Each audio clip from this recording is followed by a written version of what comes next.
I'll let Leonard share with you. Leonard was talking, Leonard was like, hey, can you pray for my husband's eyesight?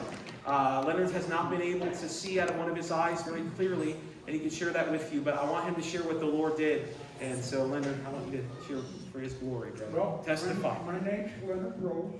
Me and my wife live in Tavola, Utah, but we've been special friends with Jim and Roger for 47 years. Great people. Yeah. I'm looking at a lot of great.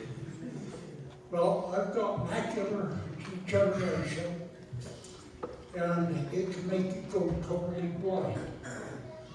Well, yesterday we had prayer here, and my left eye is totally clear. I can see anything.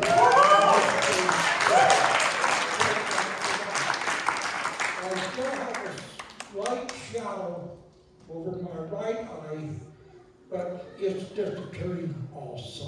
Come on, God. For his special effects on me. Yeah.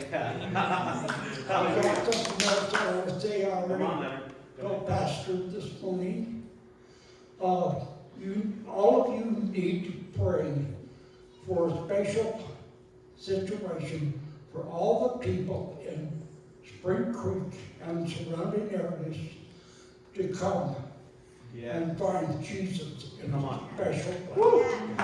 If you pray for that, then God will make it happen. In Jesus' name, we ask him to do this. Yeah. Amen. Amen. Come on.